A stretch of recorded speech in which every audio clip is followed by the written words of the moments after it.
ইয়াত পৰ্যবেক্ষণ কৰিব আহিলোঁ।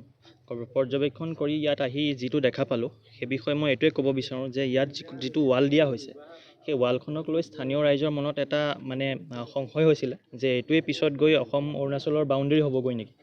কিন্তু আমি পৰ্যবেক্ষণ কৰি বুজিলোঁ আৰু ইয়াত আলোচনা কৰিও বুজিলোঁ। আমাৰ ইয়াতে অৰুণাচলৰ প্ৰতিনিধিও আছিলে, তেখেতসকলৰ লগতো আলোচনা হ'ল, স্থানীয় ৰাইজৰ লগতো আলোচনা হ'ল আৰু নিজেও পৰ্যবেক্ষণ কৰি এইটো বুজিলোঁ যে এই ৱালখনক লৈ সংশয়ৰ কোনো কাৰণ নাই। এইটো মাত্ৰ এটা প্ৰটেকশ্যন ৱাল। যিহেতু ৰাস্তাৰ নিৰ্মাণ কাৰ্য চলি আছে, ফ্লাড প্ৰটেকশ্যন হিচাপে ইয়াত ৱাল হিচাপে ইয়াৰ নিৰ্মাণ কৰা হৈছে আৰু কোনো ক্ষেত্ৰতে ইয়াক বাউণ্ডেৰী হিচাপে তেওঁলোকেও ক্লেইম কৰা নাই বা আমাৰ ৰাইজৰ মনতো ইয়াৰ সংশয়ৰ কোনো কাৰণ নাই। আৰু অৰুণাচলৰ প্ৰতিনিধি তেখেত আছে, তেখেতে আমাক এটা আশ্বাস দিছে যে ৰাইজৰ মনত ফাৰ্ডাৰ যদি আৰু কিবা সংশয় থাকে, যদি কিবা চিন্তা আছে, সেইটো দূৰ কৰিবলৈ তেওঁলোকে এখন NOCও দিব, এখন ৰিটেন দিব যে এই ৱালখন বৰ্ডাৰ ৱাল নহয় বা বৰ্ডাৰ হিচাপে বৰ্ডাৰ ডিমাৰ্কেশ্যনৰ ৱাল নহয়, এইটো মাত্ৰ এটা প্ৰটেকশ্যন ৱাল আৰু সেইটো তেওঁলোকে এটা ৰিটেনো আজি দিব বুলি আমাক কথা দিছে।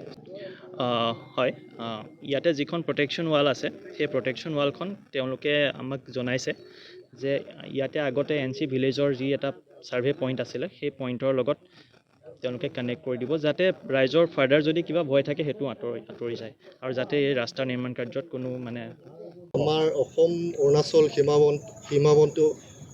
সীমান্ত এলেকা আমাৰ ইন্দ্ৰপুৰ, ইয়াত আমাৰ যিহেতুকে অৰুণাচলী আমাৰ অসমৰ ভূমিত বাউণ্ডাৰী ৱাল আপোনাৰ নিৰ্মাণ কৰিছে, সি আমাৰ অসমৰ ভূমি পাৰ হৈ পেলাই।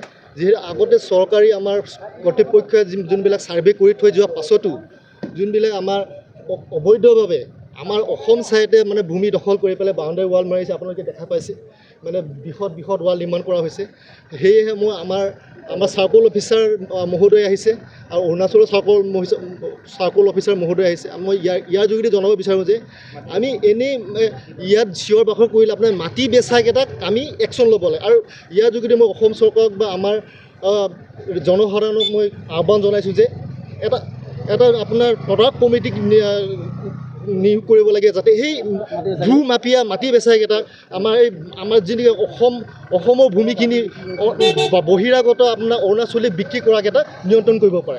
মোৰ বাৰীৰ সীমালৈকে এতিয়া আমাৰ লোকেল দালাল আমাৰ অসমৰ কেইজনমান যুৱকে অৰুণাচলৰ কেইটামান মানুহৰ লগত সহযোগিতা ৰাখি লাখ টকাত আমাৰ কাৰ্বিসকলে খেতি কৰি খাই থকা, কোৰ মাৰি খেতি কৰি খাই থকা মাটিবিলাক পকা খুটি পুতিছে, তেওঁলোকে ক'ব নোৱাৰে। গতিকে মোৰ মাটিৰ সীমালৈকে গৈ পেলাই এতিয়া পকা খুটি পুতিছে, কোনে পুতিছে আমি নাজানো, আননোন পাৰ্চন।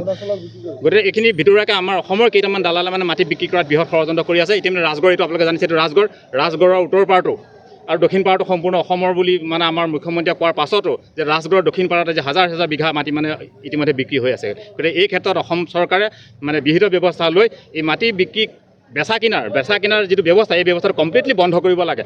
নহ'লে গৈ সীমান্তত গৈ আমাৰ ধেমাজি কাণ্ডৰ লেখীয়া, গোগামুখ কাণ্ডৰ লেখীয়া সমস্যা হ'বলৈ গৈ আছে।